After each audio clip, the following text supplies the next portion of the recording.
이지만 하나님 앞에 예배하는 날 잊지 않고 나와서 주님을 예배하는 여러분 모두에게 우리 하나님의 크신 축복이 있기를 바랍니다. 우리 옆에 분들과 다시 한번 우리 인사하겠습니다. 즐거운 명절 지내시기 바랍니다. 주님의 이름으로 축복합니다. 우리 같이 인사 나누겠습니다.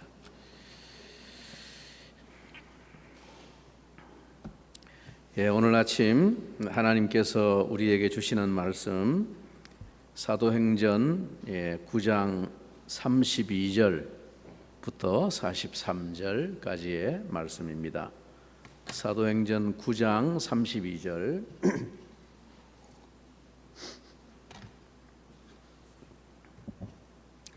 32절부터 43절까지 이제 하나님의 말씀을 제가 먼저 받들어 읽겠습니다.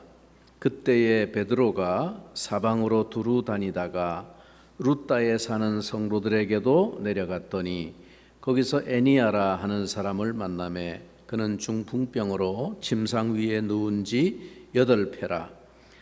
베드로가 이르되 애니아야 예수 그리스도께서 너를 낫게 하시니 일어나 네 자리를 정돈하라 한데 곧 일어나니 루따와 사론에 사는 사람들이 다 그를 보고 주께로 돌아오니라. 욥바에 다비다라 하는 여자제가 있으니 그 이름을 번역하면 도르가라. 선행과 구제하는 일이 심히 많더니 그때에 병들어 죽음에 시체를 씻어 다락에 누이니라. 루따가 욥바에서 가까운지라 제자들이 베드로가 거기 있음을 듣고 두 사람을 보내어 지체 말고 와달라고 간청하여 베드로가 일어나 그들과 함께 가서 이르매 그들이 데리고 다락방에 올라가니 모든 과부가 베드로 곁에 서서 울며 도르가가 그들과 함께 있을 때에 지은 속옷과 겉옷을 다 내보이거늘 베드로가 사람을 다 내보내고 무릎을 꿇고 기도하고 돌이켜 시체를 향하여 이르되 다비다야 일어나라 하니 그가 눈을 떠 베드로를 보고 일어나 앉는지라. 베드로가 손을 내밀어 일으키고 성도들과 가부들을 불러들여 그가 살아난 것을 보이니 온 욥바 사람이 알고 많은 사람이 주를 믿더라. 베드로가 욥바에 여러 날 있어 시몬이라 하는 무두장이의 집에서 머무니라. 아멘. 초대 기독교의 최대의 박해자였던 사울의 회심은 교회 역사에 많은 변화를 가져오는 계기가 되었습니다.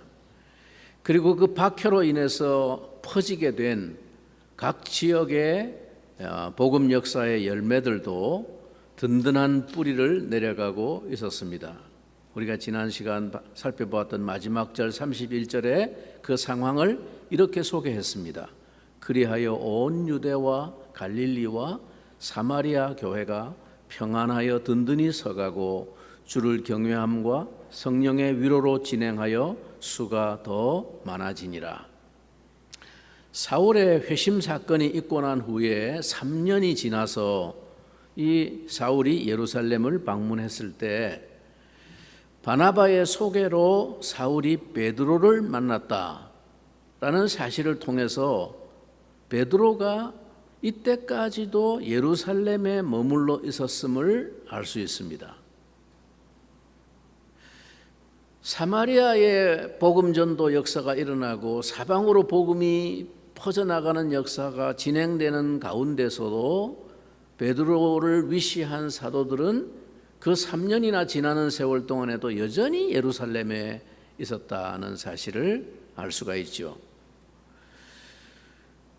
베드로는 요한 사도와 함께 사마리아에 방문해서 그들의 믿음을 확인하고 그들을 위해 안수하고 성령 받기를 기도했을 때 그들에게도 성령이 임하는 것을 보았습니다.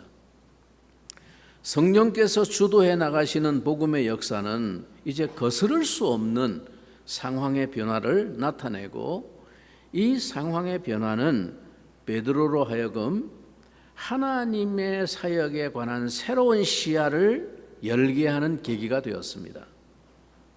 그는 예루살렘 밖으로 급속하게 번져가고 있는 복음의 역사와 교회의 사역에 대해서 생각하게 되었습니다. 자기도 보고 봤기 때문에.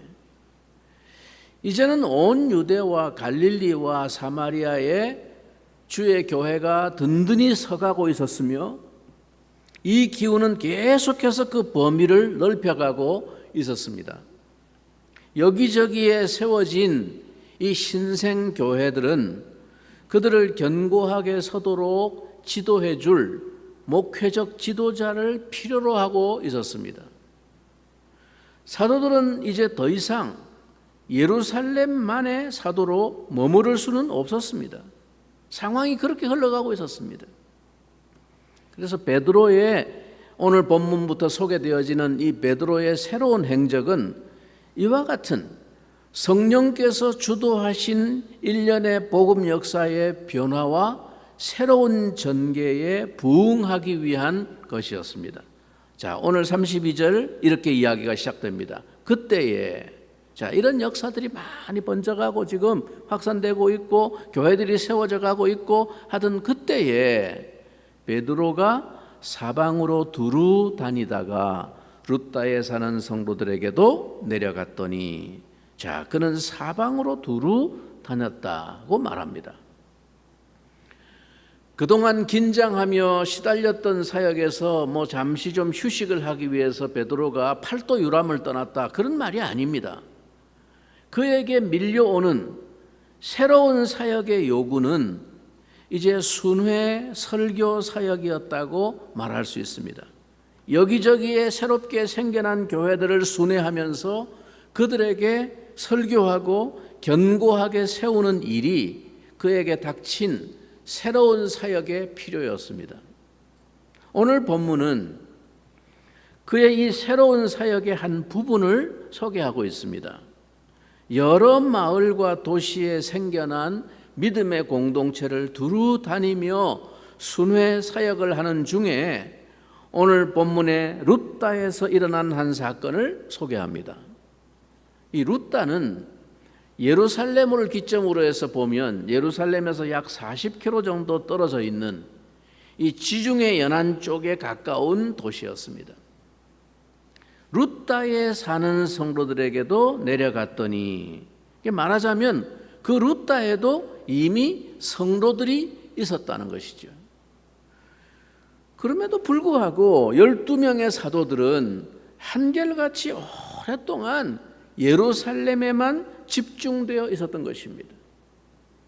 말하자면 사도들의 목양을 기다리며 필요로 하고 있던 곳이 예루살렘 밖에도 이처럼 이미 여러 곳에 있었다고 하는 것은 베드로에게 시사하는 바가 컸을 것으로 생각됩니다. 다녀보니까 이게 영적으로 지금 갈급해 있는 지역의 성도들이 교회가 한두 군데가 아닌데 그동안 수년 동안 우리는 그냥 예루살렘에만 붙어 있었구나. 이걸 아마 베드로가 굉장히 새롭게 경각심을 가졌을 것입니다.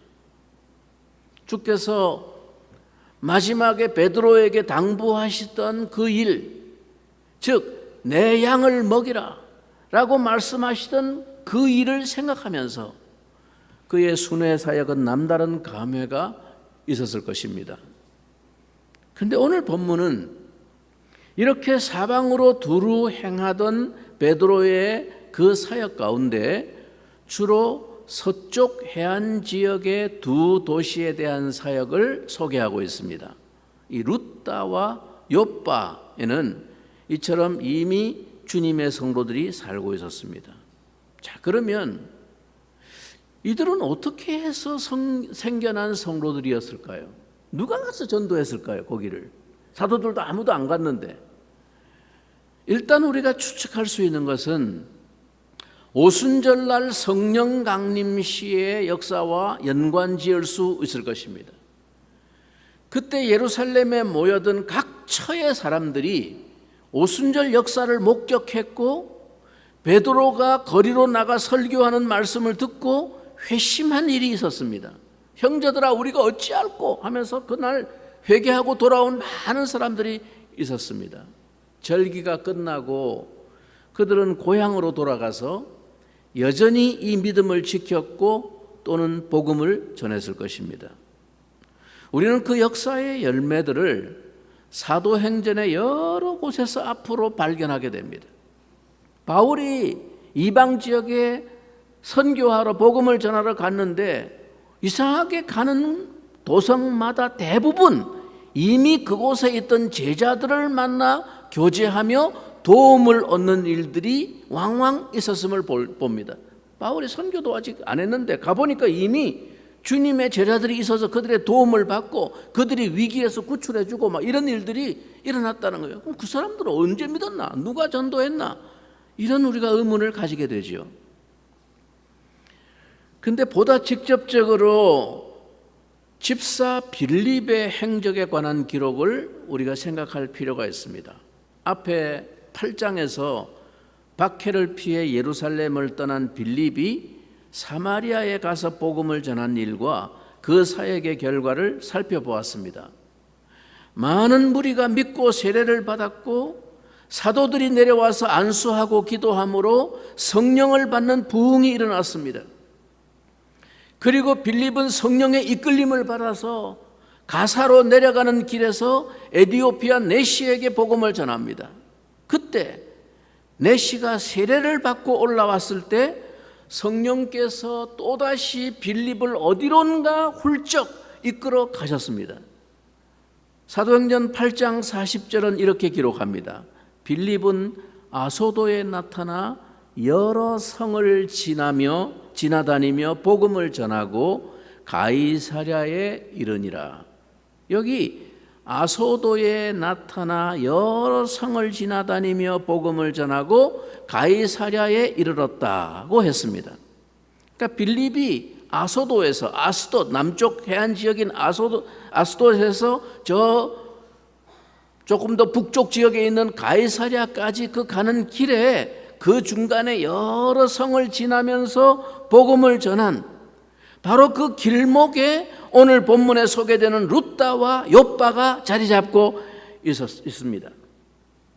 즉 이 룻다의 성도들이 이렇게 복음의 열매를 맺고 활동하고 있었던 배경에는 이미 빌립의 사역이 있었기 때문입니다. 그들을 지금 베드로가 뒤늦게 만나고 있는 것입니다. 재미있는 사실은 이상하게 사도인 베드로가, 그것도 사도들의 대표인 베드로가 번번이 집사 빌립의 전도 사역에 뒤치다꺼리를 하고 있습니다. 사마리아에서도 그랬고 여기 룻다와 욥바에서도 그렇습니다. 이것은 결코 우연이 아니라고 저는 생각합니다. 성령님께서 인도하시는 의도가 있습니다. 베드로를 깨우치고 있는 것입니다. 네가 그렇게 민기적거리고 예루살렘에 세월을 보내고 있는 동안에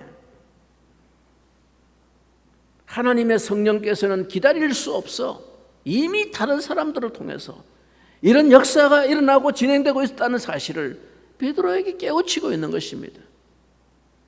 사도들이 예루살렘에 머물러 있는 동안에도 성령께서는 오순절에 예루살렘에 올라왔다가 복음을 듣고 돌아간 무명의 신자들을 통해 도처에 이처럼 아름다운 역사들을 이루시며 열매를 맺고 계셨던 것입니다.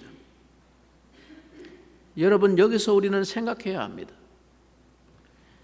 이처럼 주님의 나라 역사는 우리가 다 알고 기억하는 몇몇 이름난 지도자들에 의해서만 이루어지는 것이 아닙니다. 또한 이름이 거론되어지는 몇몇 유명한 교회들을 통해서만 하나님 나라 역사가 이루어져 가는 것이 아닙니다. 여러분, 룻다 교회 들어보셨어요? 욥바 교회 들어보셨어요? 사론 교회 들어보셨습니까? 사마리아 교회 들어보셨습니까? 교회 역사에 사람들에게 기억되는 교회는 그런 교회가 아닙니다. 우리가 기껏해야 사도행전 역사에서 기억하는 주역이 되는 교회, 예루살렘 교회, 안디옥 교회, 그리고 바울의 전도를 통해 세워졌던 이방 지역의 빌립보 교회, 데살로니가 교회, 이렇게 성경에 거명되어지는 대표적인 교회들만 우리가 기억하지 그 외에 숱한 지역에 무명의 신자들이 흩어져 신앙을 가지고 복음을 전하며 세워졌던 주님의 교회들의 역사는 아무도 지금 잘 기억을 못하고 있습니다. 그러나 거기에 하나님의 역사가 없었습니까? 거기에 이미 이렇게 하나님의 역사가 진행되고 있었다는 사실을 베드로에게 보여주시는 것입니다. 하나님께서 진행해 가시는 복음의 역사가 어떻게 전개되었는지를 보여주기 위한 하나의 표본과 사례로 성경의 몇몇 교회가 소개된 것일 뿐입니다. 성경의 모든 성도들과 모든 교회들의 이름을 다 언급하고 소개할 수 없어서 기록에서 생략된 것뿐이지, 성령님의 역사는 동일하게 권능으로 이들을 통해 소리 없이 진행되고 있었습니다. 여러분, 오늘도 여전히 그러합니다. 이름이 알려지고 거론되는 성도들과 교회들만 하나님은 역사하시는 것이 아닙니다. 하나님은 그 모든 하나님의 권속들과 교회를 붙들고 계시며 그들과 함께 일하고 계십니다. 오늘 우리에게도 그러한 줄 믿습니다. 오히려 하나님의 역사는 그보다 훨씬 광범위하게 소리 없이 이처럼 무명의 수많은 신자들과 작은 지역의 공동체들을 통해 확산되고 복음의 능력과 영향력을 나타내고 있었다는 것을 우리는 주목해야 합니다. 오늘 저와 여러분들도 이 대열에 함께 서 있음을 기억하며 살아야 하겠습니다. 사람들은 주목하지 않아도 하나님은 이들을 잊지 않고 주목하고 계신 것입니다. 그래서 그들의 필요에 응답하기 위하여 베드로를 보내시고 하나님이 섭리하고 계신 것입니다. 주님은 이제 당신의 역사를 다시금 그 종들의 손으로 계속하기를 원하셨습니다. 오늘 본문에서 베드로의 순회 방문 사역의 내용을 소개하는데 왜 둘 다 이적을 행한 것에 초점을 맞추고 있을까요? 루다에서 베드로는 에니아라고 하는 누운 지 8년 된 중풍병자를 일으켰습니다. 자, 34절 우리 같이 한번 한 목소리로 읽어봅니다. 34절 베드로가 이르되 에니아야 예수 그리스도께서 너를 낫게 하시니 일어나 네 자리를 정돈하라 한데 곧 일어나니 일어나 네 자리를 들고 가라. 많이 들어본 말이죠. 어디서 들어본 말입니까? 예수님께서 복음서에서 중풍병자를 일으키실 때 하신 말씀이에요. 일어나 네 자리를 들고 걸어가라. 똑같은 말을 지금 베드로가 에니아에게 하고 있는 거예요. 에니아야, 예수 그리스도께서 너를 낫게 하시니 일어나 네 자리를 정돈하라. 주님은 여전히 사도들 속에서 당신이 행하시던 사역을 계속하시고 있음을 보여주었습니다. 주님은 당신이 행하시던 그 동일한 역사와 동일한 능력을 그 종들에게 맡기셨습니다. 이 일은 즉각적으로 그 일대의 사람들에게 영향을 미쳤습니다. 그래서 35절에 룻다와 사론에 사는 사람들이 다 그를 보고 주께로 돌아오니라.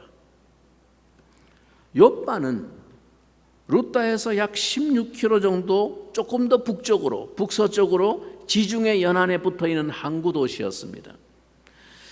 구약의 요나가 다시스로 도망하려고 내려갔던 그 항구, 여러분 바로 욥바 들어보신 곳이죠. 바로 그곳입니다.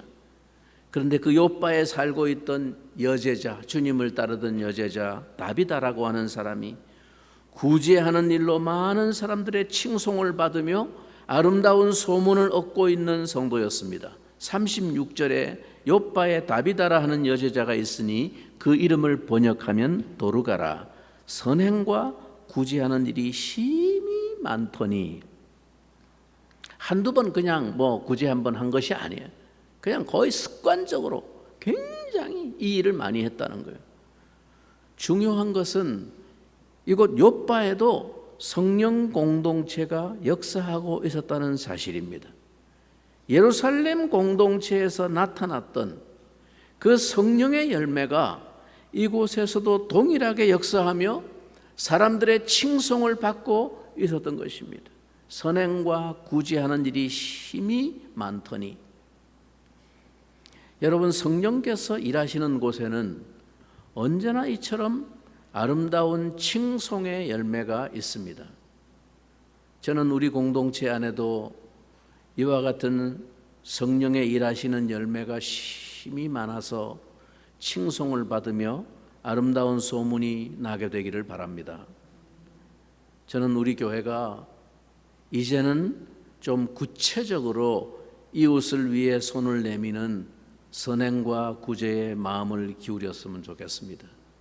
오늘 우리 송장로님 대표 기도하시면서도 이런 기도를 하셨는데, 그간은 우리 교회의 재정적인 상황이 덜 부족하고 여유가 없었기 때문에 한번 이런 일들을 전체적으로 이렇게 도모하기가 참 쉽지가 않았습니다. 절기헌금 중에서 우리가 일부는 정말 이웃의 어려운 분들을 찾아서 돕는 일에 우리가 절기헌금을 사용했으면 좋겠다, 그런 생각을 제가 오래전부터 가지고 있었고 실제로 그런 아름다운 일들을 하고 있는 교회들이 주변에 많습니다. 우리도 그런 사역에 동참하고 싶은 마음이 많이 있었습니다만 우리 재정 상황이 너무나 여유가 없었기 때문에 참 입이 떨어지지 않아서 말을 제안을 못했습니다. 그러나 하나님께서 은혜를 주셔서 우리에게도 그다지 재정적인 압박이 이제는 좀 덜한 상황으로 인도해 주셨습니다. 생각하기에는 새해부터는 우리가 절기헌금을 하는 중에 일부는 구별해서 정말 이웃과 함께, 구약의 원래 이스라엘 백성들이 절기를 지킬 때 그 절기의 정신을 보면 감사의 예물을 하나님 앞에 바치고 그 즐거워하고 그 잔치에 참여할 때 너희만 즐거워할 것이 아니라 고아와 과부를 돌아보며 심지어 이스라엘 백성들과 관계없는 이방의 나그네들까지 대접하라고 말했어요. 어려운 이들까지. 그게 하나님의 백성이 절기를 즐거워하고 기뻐하고 감사하는 정신이라고 가르쳤습니다. 우리 교회도 그런 일에 이제는 좀 구체적인 실현이 이루어지는 교회가 되었으면 좋겠습니다. 이 다비다의 죽음은 많은 사람들에게 슬픔을 안겨주었습니다. 그녀는 가난한 이들을 동정했을 뿐만 아니라 자기 손으로 그들의 필요를 위해서 수고를 아끼지 않았습니다. 성도의 교제가 무엇인지를 그녀는 알고 있었습니다. 주님은 욥바의 그 아름다운 공동체가 당한 이 슬픔을 위로하기를 원하셨습니다. 그래서 베드로가 인근 가까운 루다에 있다는 소식을 들은 그들이 두 사람을 급히 보내어서 베드로를 청합니다. 빨리 좀 와달라고. 그 후에 이런 이 말씀과 같습니다. 과부들이 가보니까 이미 죽은 다비다의 시체를 씻어서 시신을 씻고 올려놓고 거기서 울고 있습니다. 이미 죽은 시신을 씻어서 다락에 누인 것은 이미 장례를 준비하고 있는 절차입니다. 이때 베드로가 사람들을 다 내보내고 이렇게 말합니다. 다비다야, 일어나라. 간단한 한마디였습니다. 원래 이 원문의 이 의미는 베드로가 유대인이기 때문에 아람어 방언으로 달리다굼 한 것입니다. 이 말은 복음서에서 예수님이 죽은 야이로 회당장의 딸을 향해서 하신 말씀 그대로입니다. 소녀야 일어나라, 달리다굼. 중요한 것은 주님은 지금도 당신의 다양한 방법을 통해서 일하고 계심을 우리가 믿는 것입니다. 그분은 모든 위로의 아버지시고 생명의 주인이십니다. 주님은 지금도 변함없이 고통당하는 자들을 일으키시고 당신의 공동체에 위로를 주시기를 원하십니다. 어려움 속에서 함께 사랑과 위로를 나누었던 그 욥바의 성도들이 이 다비다의 죽음으로 큰 슬픔을 만났을 때 주님은 다시금 그들의 교제를 축복하기를 원하셨습니다. 이 이적으로 말미암은 결과가 42절에 또 소개됩니다. 온 욥바 사람이 알고 많은 사람이 주를 믿더라. 복음으로 말미암아 이렇게 하나님의 나라는 권능으로 확장되어 갑니다. 오늘 본문의 사건들이 소개된 이 루다와 샤론은 헬라계 유대인들의 지역들이었고, 루다는 특별히 애굽에서 저 바벨론으로 갈 때 들러가던 경유지 같은 곳이어서 다양한 민족들이 섞여 살았고, 오래전부터 유대인들도 그래서 혼혈인들이 많았습니다. 또 욥바는 저 지중해 세계로 나가는 항구로서 이방인들이 교역을 통해서 주로 많이 오고 가고 살던 해안 도시였습니다. 그래서 말하자면 예루살렘의 정통 유대인들의 입장에서는 이 지역들은 좀 경시되는 지역들입니다. 말하자면 이방의 손을 많이 탄 지역들이라는 거죠. 베드로의 이 새로운 사역의 변화는 앞으로 주께서 본격적으로 열어가실 하나님 나라 구원 역사에 대한 전초전이었습니다. 그런 관점에서 누가는 오늘 베드로의 행적을 기록하면서 한 의미 있는 소개를 마지막으로 우리에게 알려줍니다. 그가 욥바에서 다비다를 살린 후에 그 욥바를 떠나지 아니하고 시몬이라고 하는 무두장이의 집에서 여러 날을 유했다라는 기록을 남기고 있습니다. 베드로가 욥바에 여러 날 있어 시몬이라 하는 무두장이의 집에서 머무니라. 이 무두장이는 옛날 번역에는 피장, 한문으로 한자로 피장이라고 번역, 가죽 피자, 장인 장자, 가죽으로 뭘 만드는 작업을 하는 그런 장인을 피장이라고 불렀습니다. 그냥 순수 우리말로 부를 때는 무두장이라고 부르던 이름인데, 가죽 제품을 만드는 사람을 일컫는 말이죠. 근데 이 피장이라고 하는 직업은 유대인들에 의하면 부정한 일에 속하는 것으로 전통적으로 외면을 당해오던 기피 인물 중에 하나입니다. 왜 그렇습니까? 가죽이 어디서 나오겠어요? 짐승이 죽은 사체에서 나오는 거예요. 그걸 벗겨가지고 피가 뚝뚝 떨어지는 가죽을 벗겨서 씻어내고 말리고 손질을 해가지고 제품을 만드는 일을 하니까 죽은 사체를 만질 수밖에 없는 일이니까 부정한 일에 율법에 의해서. 우리나라의 이조 시대의 백정들, 소를 때려잡고 돼지를 잡는 이 백정들을 불결하게 취급하던 것과 비슷하다고 볼 수 있습니다. 당시에 이 피장은 그래서 아무 데서나 거주할 수도 없었고, 도심에서 멀리 떨어진 곳에 법적으로 철저한 거주 제한을 받던 사람들입니다. 일종의 혐오 업종이었습니다. 그런 피장의 집에 베드로가 여러 날을 유했다는 것입니다. 머물렀다는 것입니다. 베드로는 이제 경멸의 대상이었던 사마리아 사람들에게 자기들과 동일한 성령으로 역사하시던 주님의 손길을 분명히 보았고, 또 사방을 두루다니면서 거룩하신 주께서 모든 인간적인 편견과 장벽을 허무시고 역사하신 놀라운 열매들을 이미 보았습니다.